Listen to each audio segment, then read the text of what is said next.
মাংসটা আমি মিক্সচারে পেস্ট করে নিলাম।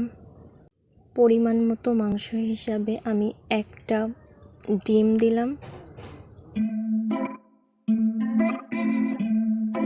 প্রথমেই আমি পেঁয়াজ আর লঙ্কাটা পেস্ট করে রেখেছিলাম, পরিমাণ মতো সেটা দিয়ে দিলাম।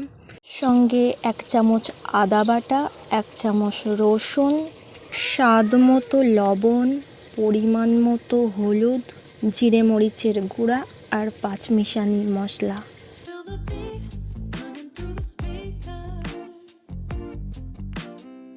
পরিমাণ মতো বেসন দিয়ে সুন্দর করে মিক্সড করে নিলাম।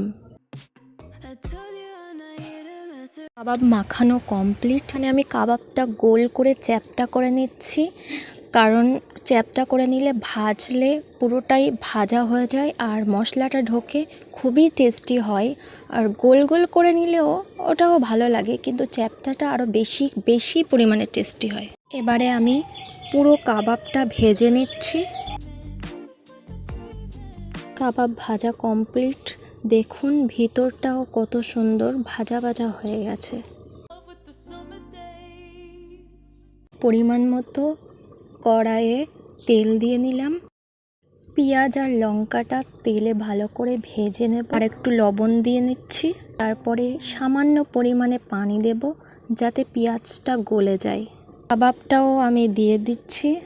5 মিনিট মতো ঢাকা দিয়ে রাখলাম। ফাইনালি আমার কাবাব রান্না কমপ্লিট হয়ে গিয়েছে। কাবাবটা কত সুন্দর হয়েছে, খেতেও অনেক টেস্টি হয়েছিল।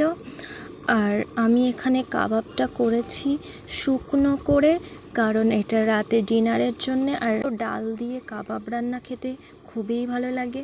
আপনাদেরও কেমন লাগে অবশ্যই জানাবেন।